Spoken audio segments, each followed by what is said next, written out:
De quoi tu parles? De quoi tu parles, là? Troisième invité cette semaine. Eh bien oui, on est rendu là. Très bienvenue. Notre émission De quoi tu parles de mon nom est Nicolas Monette. Ben moi, Marc-Antoine Joly. Et puis, je suis content d'avoir l'invité qu'on a aujourd'hui. On le dit tout de suite? Il a bercé ma jeunesse, je dirais, sur les scènes d'improvisation. OK, oui. Parce que ça jouait entre les tunes. Pendant les caucus, pendant Oui. les votes, etc. Oui. De tels succès comme Dekshu, Oui. et je fais le zoo comme un animal. Oui. Fais comme un animal. Fais comme un animal. Comment je Évidemment. fais le zoo? Comme un animal. Jacuzzi. Cliché hot. Cliché hot. Moi, c'est quoi ta chanson préférée? Sans nommer le groupe, moi, je suis plus team cliché hot que Jacuzzi. Moi, je pense que c'est Dekshu. Ah ouais? Mais Ouais. Dekshu est bonne aussi. C'est que j'aime le... Avec mes... J'aime ce... Aimé Dekshu. C'est très... dans l'esthétique, un petit peu plus genre comme d'en face, Dekshu, qui me représente peut-être un peu. C'est peut-être pour ça. Le clip était sick. Oui, c'est vrai. Et puis, je sais pas pourquoi. Mais là, en ce moment, ça n'a pas rapport, mais je salue un fidèle auditeur qui est probablement le plus grand fan de Radio Radio, qui est Phil Larivière. Ah oui? Oui, gros fan de Radio Radio. Intense. Énorme fan de Radio Radio. Oui, exact. Puis, fait que je le salue. Puis, j'aimerais ça savoir c'est quoi sa tune, mais je le vois danser sur Dekshu dans ma tête en ce moment. Il danse Puis- bien? Oui, il danse bien, Phil. Ok. Phil, il fait tout bien, je pense. Ouais, ça, c'est pour C'est dire. le genre de gars. Je m'imaginais, puis je suis comment il doit. C'est le genre de gars, c'est pas ton ami, tu l'haïs, tu sais. Il fait trop bien les Il choses. fait trop bien les affaires. T'es comme, come on, Mais man. là, vous l'auriez sûrement deviné. Oui. Notre invité d'aujourd'hui, eh bien, c'est l'autre membre de Radio Radio qu'on n'a pas déjà eu, parce qu'on a déjà eu Jacobus. On a eu Jacobus, mais là, on a... alias Jacques Alphonse Doucet. Je pense qu'il y a un Alphonse là-dedans. Ah. Je sais que c'est Jacques Doucet, Je suis supposé savoir ça, mais là, j'ai un doute, là. mais là, Mais oui, Alphonse, je crois. on reçoit Tech, mais aussi Gabriel Malenfant, Mais aussi aussi ici, Gabio.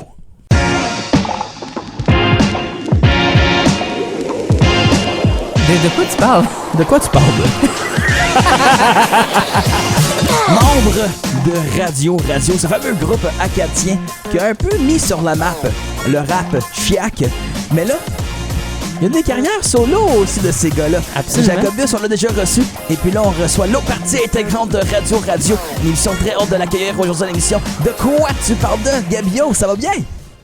Super bien, merci vous autres. Ça va Oui, très ça bien. va bien. On est super content de te recevoir, justement, pour parler de tout ça, de tout ce cheminement-là, puis de, justement, Le phénomène Oui, qui est Radio Radio, le phénomène dès ses débuts de 2008.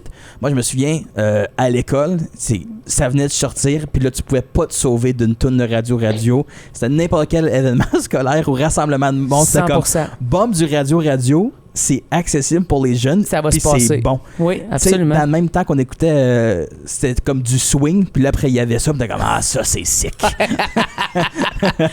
Non, mais c'est vrai, ça a tellement eu un impact fort quand ça l'a lancé, quand ça l'a sorti. Est-ce que vous, c'est quelque chose que vous avez évidemment ressenti ou vous étiez tellement dans le moment que c'était dur à savoir où ce que vous étiez là-dedans?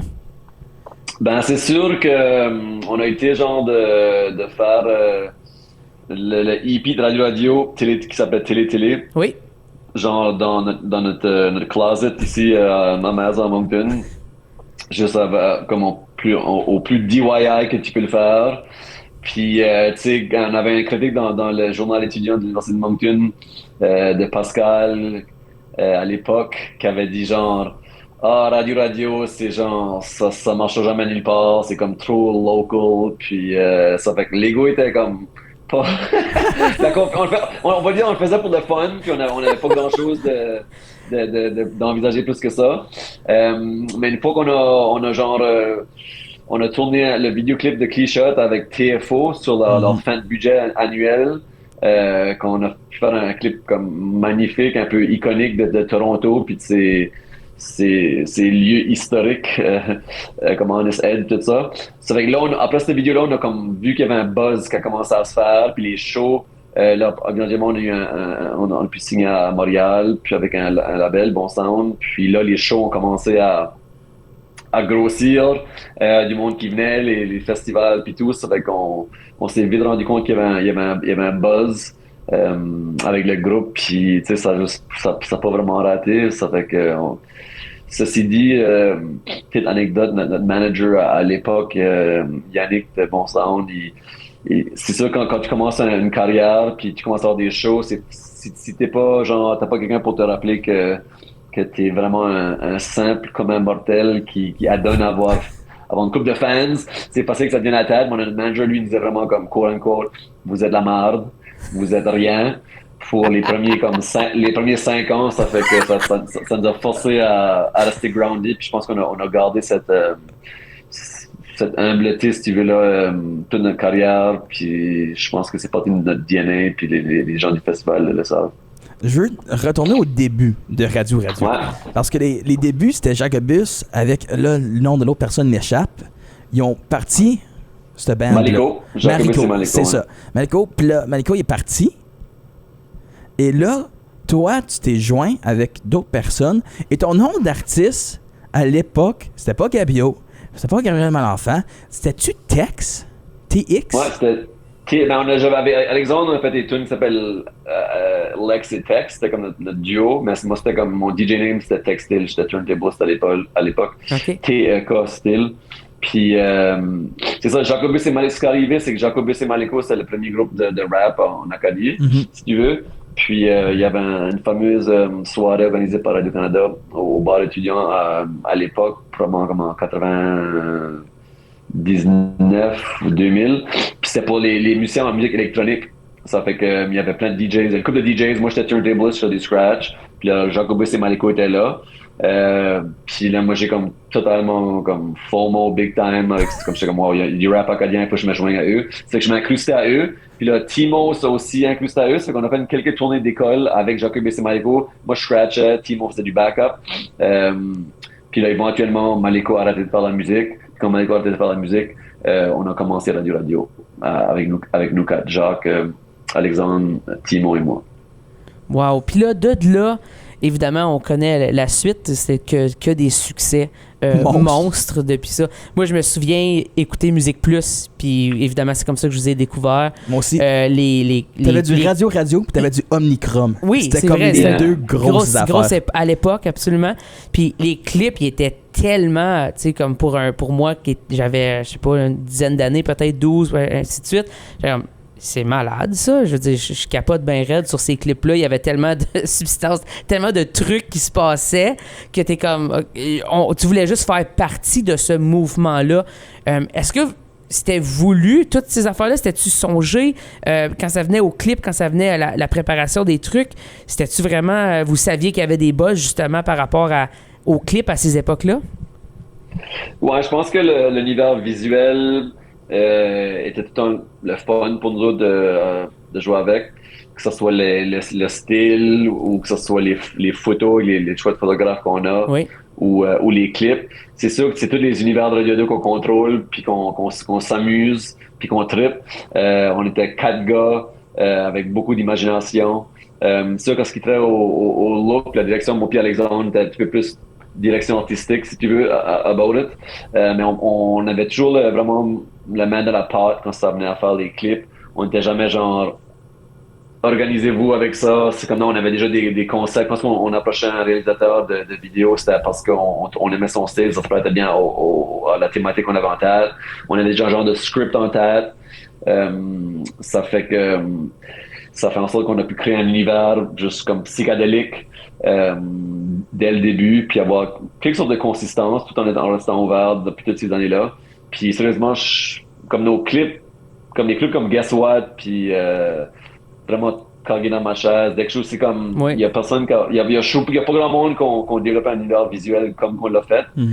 Ça fait que je crois que je suis vraiment fier, puis il y en a plus en particulier si je discute, mais c'est sûr que c'était contrôlé, planifié, puis comme par exemple, tu sais, comme même que tu sais, des marques, quand tu développes une marque, t'as comme des règles à suivre, tu sais, je veux dire, autant dans des polices que les couleurs, si tu veux.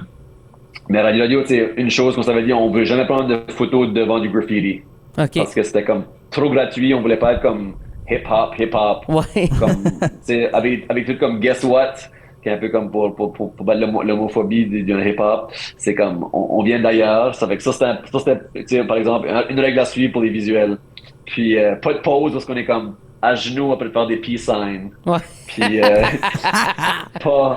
pas même mettre, un autre, c'est de pas avoir de violon dans les tunes. Éventuellement, on a eu quand on était comme confortable avec l'identité.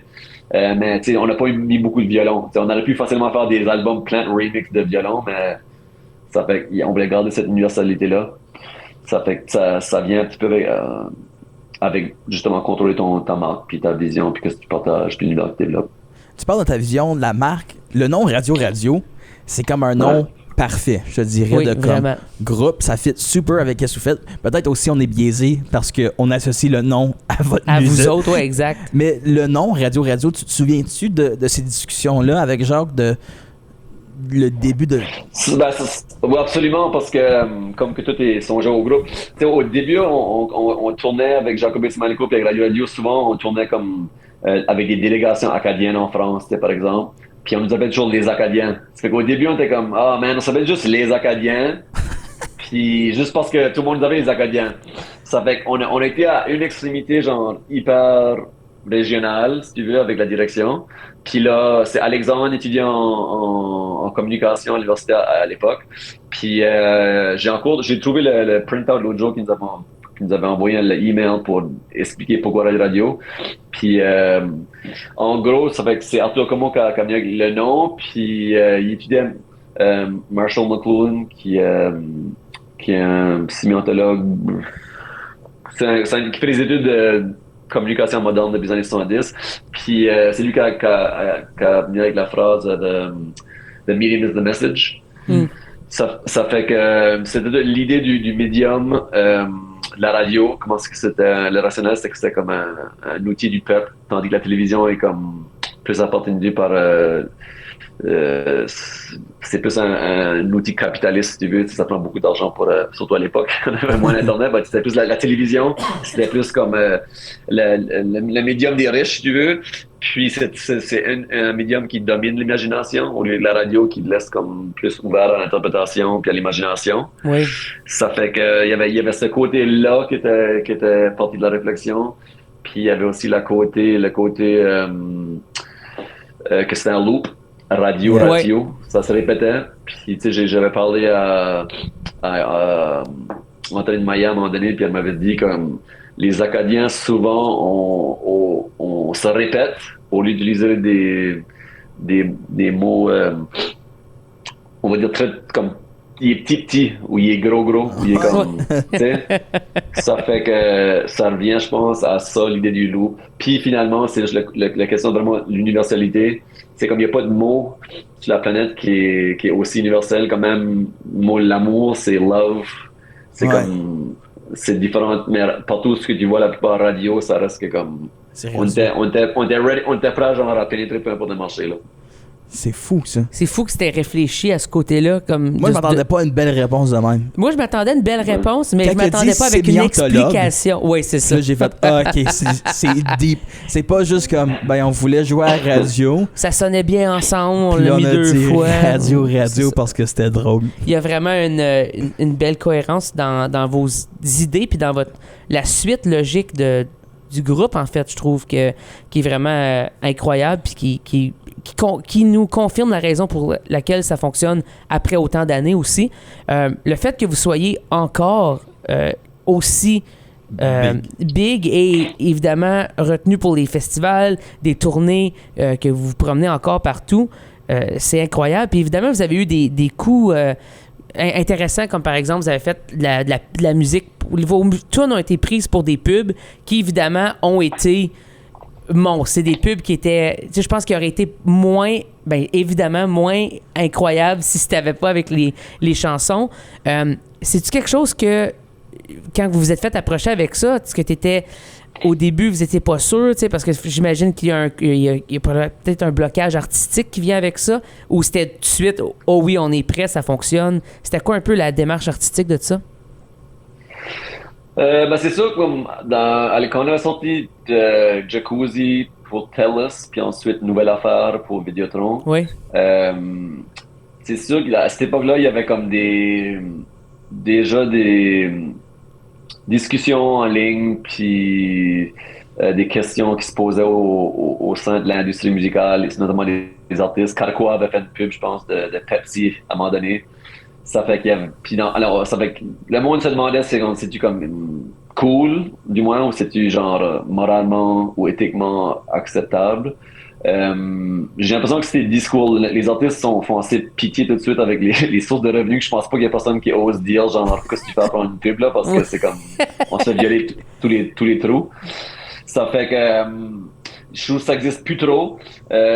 Ceci dit, à l'époque on était 4, ça fait que ou du moins après Free Shot on était 3. Ça fait qu'il y avait comme chacun d'entre nous avait des no-fly zones comme pour des pubs comme tu sais on aurait peut-être pas fait une pub de compagnie d'huile par exemple peut-être pétrole let's say ou peut-être à l'époque peut-être McDonald's on a peut-être dit non bah tu sais quand c'était dans un groupe comme Mobilex on était à moitié comme hippie pas vegan mais pas loin à cette époque-là puis Jacques lui comme sa femme il a demandé la main en mariage au McDo puis comme leur anniversaire au McDo ça fait comme lui le McDo c'est comme ça, c'est proche à lui, ça fait tout pour dire, au début, il y avait beaucoup de discussions. Maintenant, je veux dire, c'est sûr qu'il y aurait comme une coupe de marques sur la planète que je voudrais pas associer mon nom, mais ceci dit, on n'a pas fallu dire non à aucune marque jusqu'à date, ça fait que,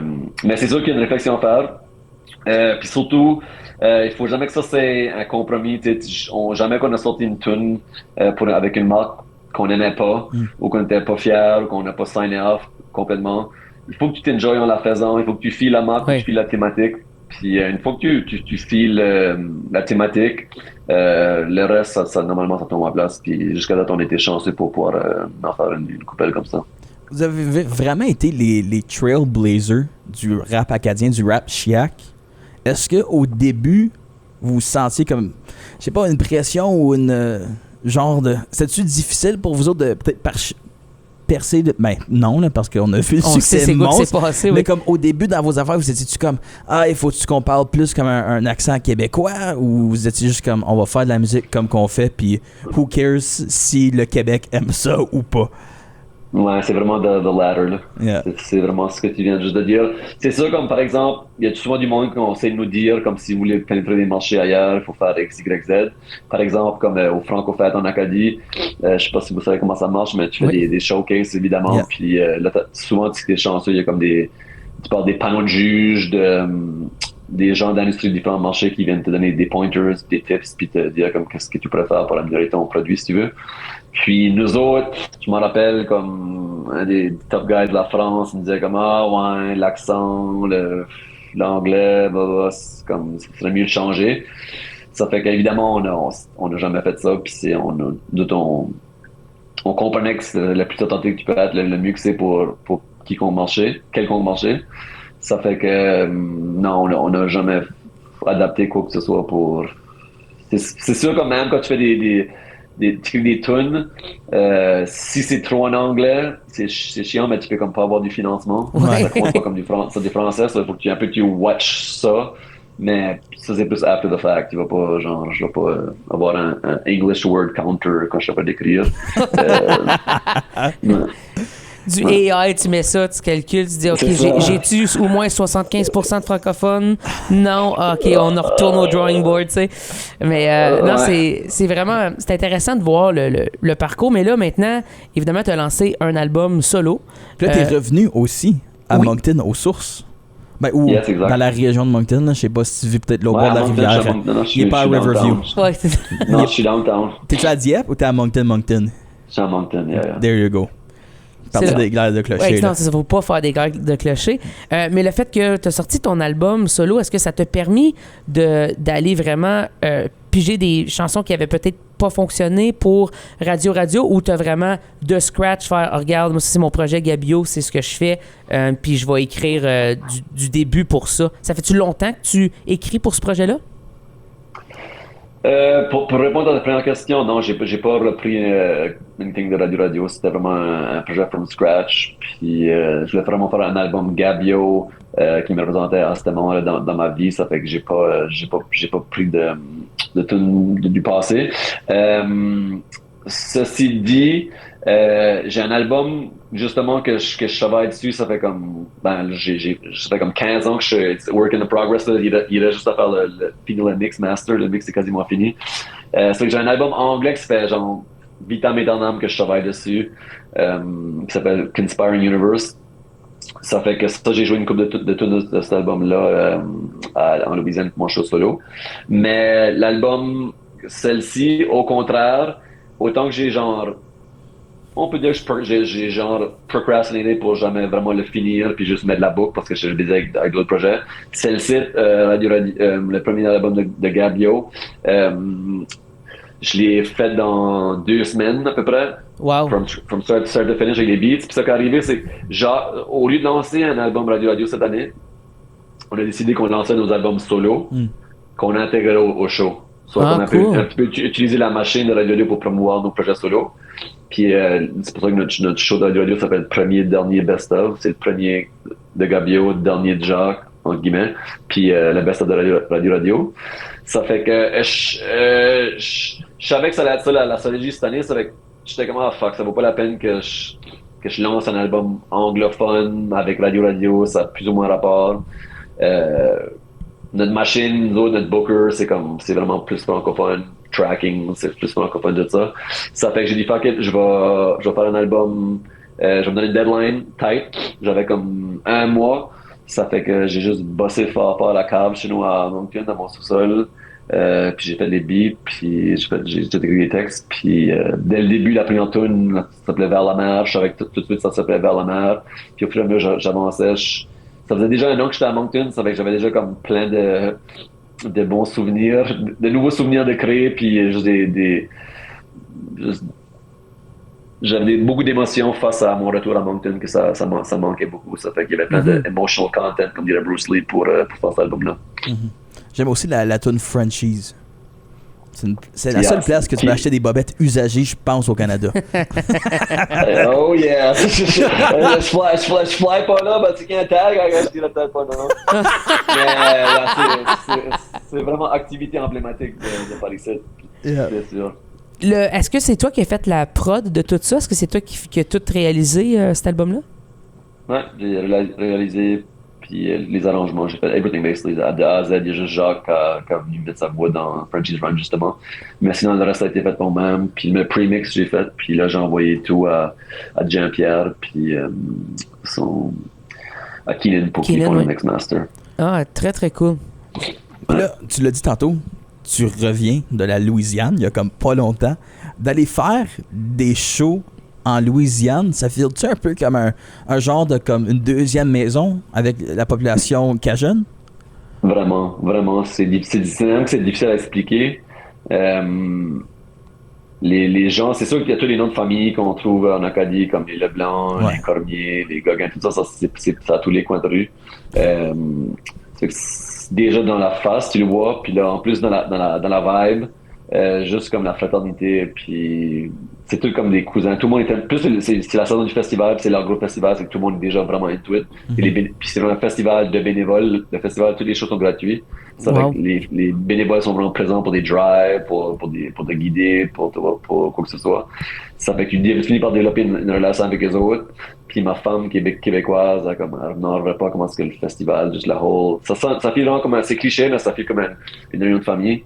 Puis c'est sûr que la direction du festival, c'est de la musique un peu comme inspirée par la musique cajun, je pense. C'est de la musique vraiment de feu, puis de down, puis upbeat, puis jovial. C'est toi qu'il y a beaucoup de musique du monde. Il n'y a pas de emo, il n'y a pas de grand emo stuff qui se passe là. Ça fait que, ouais, c'est incroyable. Puis ça fait comme plus que 10 ans qu'on fait des shows là. Ça fait qu'on a fait comme 4 festivals internationaux à Lafayette. Puis on a fait des shows dans les écoles, immersion. Puis cette année, les écoles ont venu à notre stage. Ça fait qu'on on développe un public vraiment, ça fait comme presque 15 ans là-bas. Ça fait que maintenant, les jeunes qui, oh oui, I remember you from high school, I got kids now. C'est comme, Wow. Ça fait que c'est vraiment spécial. Puis les foules sont incroyables. On a fait 2 shows, vendredi soir, samedi soir. Et après 10 000 personnes à peu près, je dirais. Wow. Puis ils comprennent pas nécessairement toutes les paroles, mais tu croirais qu'ils les ont incarnées ça fait longtemps. Puis je parlais de quelque chose. La scène musicale acadienne, dans la dernière année ou 2, a comme un gros blow-up depuis la pandémie. On a vu Petit Béliveau. Lisa Leblanc qui était déjà très populaire, mais là qui est rendue vraiment comme la star de la musique francophone. Vous autres qui continuez à être pionniers, il y a des groupes aussi, Peanut Butter, Sunday. Je vais toujours dire Falcon, mais ça c'est le film. Oui. Je me mélange toujours. D'avoir ces personnes-là, est-ce que y a-tu un sens de communauté? Est-ce qu'ils viennent vers vous pour des fois vous poser des questions ou as-tu un rapport avec ces gens-là? Oui, tout ce monde-là, c'est du monde qu'on croise souvent dans les festivals ou qu'on a croisé à Moncton avant, qu'on a collaboré. J'ai déjà collaboré avec Petit Béliveau. Il parle de la job, il dit c'est facile d'être un artiste, genre, c'est drôle, c'est malade. Qu'est-ce qui est arrivé avec Radio-Canada Petit Béliveau? Oh non, c'est juste, à Radio-Canada, il y a du monde, récemment, il y a bien du monde qui disent que... Mais il vient de sortir son album, puis il a fait une entrevue. Une entrevue. Puis après, il disait comme, tout le monde dit qu'être artiste, c'est comme compliqué. C'est difficile, compliqué. Il dit, moi, j'ai eu bien d'autres jobs qui étaient bien plus difficiles, puis bien plus compliqués. Avoir une vraie job, c'était dur. Il dit, puis ça, c'était plate. Moi, la mienne est le fun, puis tout ça. Puis j'étais comme... 100% il a raison, j'étais comme, mais il est dans une situation où ça va bien, tu sais, peut-être qu'il y a du monde qui ont plus de la misère. C'était juste ça, c'était très drôle, en tout cas. Ouais, mais moi j'ai souvent, j'ai vu cette entrevue-là, actually, but moi je suis tout le temps dans la même avis, comme, je pense que n'importe quel artiste, il faut qu'il y ait une vraie job avant. Oui. Parce que, comme, il y a plein d'artistes qui sont bien rémunérés, puis c'est pas une question de survie, puis ils bitch non-stop. Ouais. Juste dans la société qu'on est dans, le monde bitch. Puis la gratitude, c'est comme l'affaire qui manque moins dans cette planète tout de suite. Puis il y a tellement d'artistes qui juste se plaignent pour les soundchecks, trust me, ils se plaignent pour des entrevues, ils se plaignent pour des vidéos. Nous, on avait deux dans le groupe qui se plaignaient non-stop, puis c'est pour ça qu'ils ont end up à partir, parce que comme je pense qu'ils avaient oublié comme c'était quoi comme avoir une vraie job. À un moment donné, ceci dit, chaque chose a son chemin, puis à son temps. Mais je pense qu'il a raison. Moi, dès le début, je le dis comme, je suis tellement chanceux de faire cette carrière-là. Ben oui. Entrevue, soundcheck, la route, c'est fatigant des fois. Des fois, t'arrives à un diffuseur, la bouffe est pas dans le green room qui est supposé, puis comme, t'es comme, oh man, qu'est-ce qu'il manque? Non, en général, il faut vraiment de la gratitude. Si je dis, je suis pas prêt de dire que la vie d'artiste, comme surtout en ce qui vient à faire des sous tout de suite, c'est des roses. Au contraire, c'est dire. Mais je comprends où ce qui venait, puis je comprends qu'il fait bien avoir un petit peu de gratitude pour la carrière qu'on a. Yeah. Mais c'est important de se rappeler de tout ça, c'est certain, puis de mettre les points sur les i par rapport à ça. Mais justement, toi, de faire ça depuis si longtemps, d'aller faire un spectacle, d'aller te promener, d'aller rencontrer tes fans, c'est encore quelque chose qui te passionne autant que la journée 1 quand les choses ont commencé? Definitely. Parce que comme j'ai un background en business, j'ai fait des études, j'ai un MBA, j'ai fait même pendant COVID, j'ai travaillé en agence de pub. Ça fait que j'ai back eu le rappel, c'était comment chérie que c'est faire du 9 to 5 pour être quelqu'un d'autre. Ça fait comme après COVID, en plus après COVID, tu savais pas comme, tu sais, les gens vont nous oublier. On a lancé un album genre juste avant, là on lance après, c'est comme les festivals, si jamais ça fait que t'avais un genre de wild card, c'est comme quasiment near-death experience pour tout le monde. Ça fait de la gratitude pour la vie en général, puis tourner encore plus. Puis tellement beaucoup de groupes qui se battent justement pour monter leur contenu, puis trouver des slots dans les festivals. C'est que moi, j'ai jamais arrêté d'avoir de gratitude pour ça. Puis maintenant, j'ai comme mon deuxième chapeau, je fais du marketing numérique pour une couple d'entreprises à Moncton. Oui. Ça fait comme quand j'arrive en Louisiane faire des festivals, puis on m'accueille à l'aéroport, puis on m'amène à un hotel room, puis j'ai des passes pour all you can eat, c'est ça, puis all you can drink that. C'est comme, on est juste tellement contents, puis ça transpire, je pense. Vous avez une carrière de radio qui est très longue. Depuis 2008, c'est le premier plein album qui est sorti. Vous avez fait beaucoup de shows. Et puis là, je sais des fois, les artistes, vous pouvez vous tanner vos chansons. Ouais. Est-ce que t'as une tune que t'es juste plus capable d'entendre? T'es comme, arrêtez de me demander Dekshu, je suis plus capable. Luckily, il n'y a pas de tune que, comme tu crois que Jacuzzi by now, on s'est tanné de la jouer. Ouais.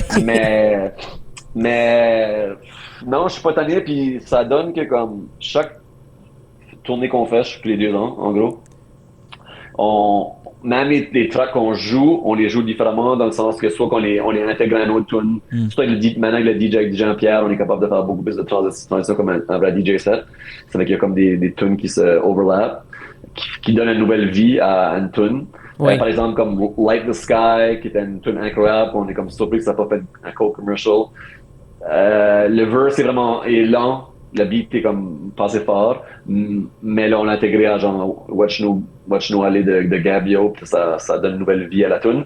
En plus, par exemple, il y a des tunes comme Chant Together, on la jouait Forever, je commence à être vraiment tanné de la fin, comme à un moment donné comme le refrain, on coupe, ça fait que ça là, on galope, même chose, le refrain c'est comme on a coupé, ça fait beaucoup des tunes, c'est ça qu'on a fait, comme ça je disais dans les campagnes pour le show de Club Soda que j'ai fait, c'était comme on a vraiment pu cristalliser tous les hits de Radio en genre serotonin, dopamine, hit.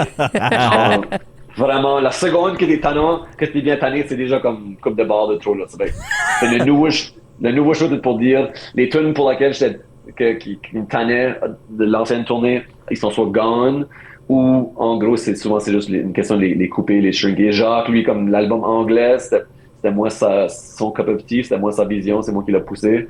Ça fait comme la tune comme Tanner the Night qu'il faut qu'on joue, qu'on aime, on l'a shrinké, on a enlevé un de ses verses au début. Ça fait que on a tellement beaucoup de matériel maintenant qu'il n'y a aucune raison qu'on fait des tunes qu'on n'aime pas les deux. Yeah.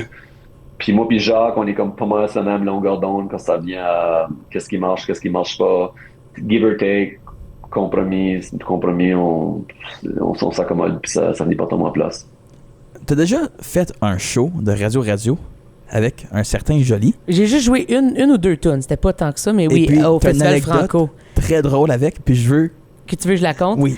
La meilleure affaire, je t'ai demandé, j'ai dit, hey, c'est-tu correct? C'est-tu too much? Est-ce que je joue trop? Je joue de la guitare, ouais, c'est ça, sur 2 de vos tunes. Puis là, tu m'as dit, je sais pas, man, j'étais pas dans mes ears, mais ça a de l'air sick. Puis ça m'a tellement resté, j'ai fait, c'est parfait, man. Moi, je peux pas le déranger. This is great. Tu sais, comme pourquoi pas? Puis je comprends, pour avoir la cohérence dans ton mix, tout ça, absolument. Puis je comprends tellement. C'est comme quand à mes boys, je dis, je sais pas que j'aime pas quand vous chantez, mais j'aime mieux chanter tout seul, fait que je vous prends pas dans mes ears, tu sais. Fait que c'est la même genre d'affaire, puis ça m'a tellement fait rire, puis encore à ce jour, j'y pense, puis je trouve ça drôle. Je trouve ça malade. Fait que oui, c'était un beau moment pour moi, ça. C'est drôle parce que comme on a fait des tunes avec notre guitariste Kim, puis un nouveau trompettiste en Louisiane, puis tu sais, ça a été tellement smooth le show Club Soda qu'on a fait pour préparation pour ça. Puis avec les musiciens, puis autant le gars du vidéo que Pierre, qu'avec le guitariste, puis le trompette, c'était juste, quand c'est avec des bons musiciens, il faut faire confiance avec qui. On n'est pas des micromanagers. Si t'es sur stage déjà avec nous autres, c'est parce que t'es déjà quelque part dans ta carrière, ouais. Ou comme t'as déjà passé le test. Ça fait que quand tu laisses le monde juste pas micromanager, comme on a eu une répète pour le show de Club Soda, mais avec la trompette, puis c'est comme that sounds great, go with the flow, tu connais les notes, amuse-toi, où est-ce qu'il y a des vides, genre des grosses lignes, à la fin de la journée, tu veux que le monde s'enjoy, puis tout ça. C'est quelle année t'avais joué avec nous autres? C'est-tu 2 ans passés, je pense? Oui, c'est ça, au Festival franco-ontarien, c'était en septembre, je me souviens. Oui, c'est au franco-ontarien avec le show à Pierre. Oui, exact, c'est ça. Ok, amazing. Yeah. Okay, bonjour. Oui. Je te vois juste en petit rate non, je pourrais pas te dire. C'est all good, man. Mais oui, c'est ça, c'était l'anecdote que j'avais de ça que je trouve incroyable. C'était c'était un beau moment. Fait que, non, c'était cool. Ça. Yeah. On invite les gens d'aller écouter ton album parce qu'il est encore tout jeune. Oui. Tu l'as sorti début décembre 2023. Ton premier album solo aussi. Tu as fait beaucoup d'albums de radio, oui. Mais là, d'avoir ton propre album, d'être revenu chez vous, de t'inspirer, d'avoir des textes propres à toi, t'en as parlé, t'as touché dessus. Je pense que c'est des beaux textes, puis on peut voir que ça t'a fait du bien, retourner dans ton chez vous, une nouvelle inspiration. Puis, yeah, man, juste continuez à aller écouter ça, c'est super bon. Oui, puis c'est vraiment cool que vous faites aussi, justement, le avant-après, puis les greatest hits, là, que vous faisiez vos propres chansons, aussi des 2 projets solo dans un show de Radio. Je trouve que c'est la meilleure façon de présenter vos trucs à des gens peut-être qui n'ont pas connu vos carrières solo, mais qui connaissent Radio, puis c'est évidemment, ils vont aimer ça. T'sais, c'est comme la meilleure façon. C'est comme le meilleur coup de promo dans ma tête que vous pouvez faire ever. Ah, je pense qu'elle est bonne. Bravo, ouais, c'est vraiment une bonne NBA idée. fonctionne en ce moment. Oui, là. c'est ça, exact. Amazing. Ben, merci beaucoup, man. OK, ben merci beaucoup. Longue vie à vous autres. Puis, anytime.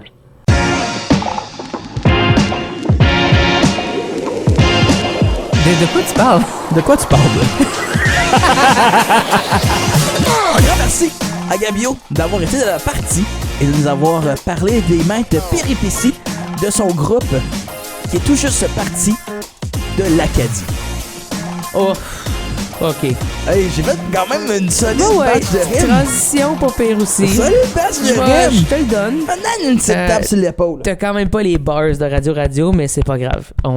C'est pas ta force, mais t'es quand même pas pire avec ça, par Entendez-vous exemple. ça? Oh oui, c'est une tape sur le dos. On est tous revenus de ce que t'as fait, by the way, juste sache. Non, moi là, et les auditeurs. il y a du monde en ce moment, ils sont en train de freaker. Ouais, hein? C'est vraiment shit. Je te confirme que personne freak. Non, je sais. te confirme que les gens, en général, ils ont peut-être dit « Ouais, on a fini l'entrevue, on n'écoute pas ces deux-là. » Mais sérieux, un grand merci. On a Oui. fait le tour de Radio. Vraiment des pionniers, on l'a dit maintes de fois dans l'entrevue, mais qui ont un peu pavé le chemin pour la musique hip-hop, pop acadienne, parce qu'il y avait déjà des Acadiens, on pense à 1755, Oui. le grand déménagement, on pense aussi à Caillouche. Oui, Entre Caillouche, qu'on aime bien mentionner sur le podcast. Caillouche, c'est un chic type.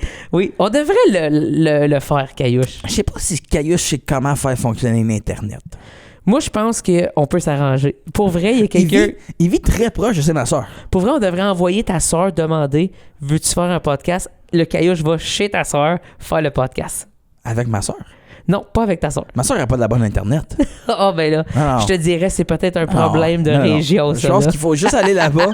On arrive avec une caisse d'Alpine. Ouais, ça, c'est sûr. Puis là, Puis est on rendu s'installe amis pour la vie. dans son garage. Dans son driveway. Ouais. Ouais.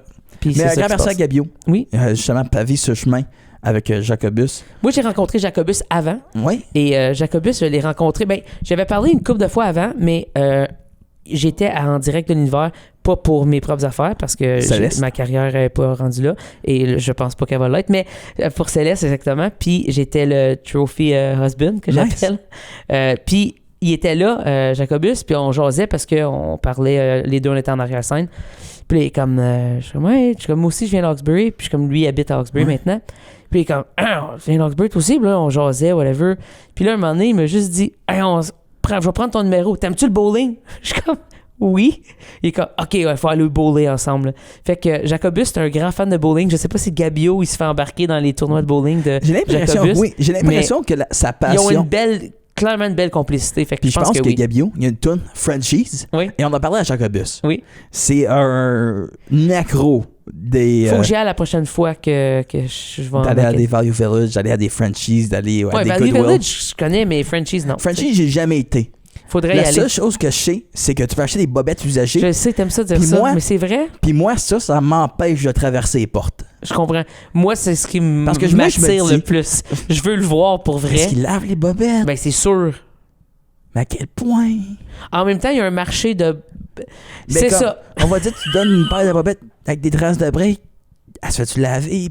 Puis là, t'as vieux caleçon de traces de break de quelqu'un, mais là, tu C'est-tu le sais comme pas. du vintage, genre, tu sais? Oh, je sais pas. C'est-tu de limited edition parce qu'il y a des tracks de break? C'est-tu version 4x4? Tu sais, mettons, les traces de break de Drake, c'est sûr que ça se vend, tu sais. Ouais. Peut-être de Gabio aussi, puis de... Je vous souhaite pas de traces de break. Tout ça pour dire un grand merci d'avoir été avec nous. Et puis, on se donne rendez-vous très bientôt pour notre dernière entrevue de la semaine avec nul autre que le sympathique Super Plage. Une autre personne qui se cache derrière un nom. On va tout démasquer ça. Démystifier d'où Salut. ça vient. Bye-bye.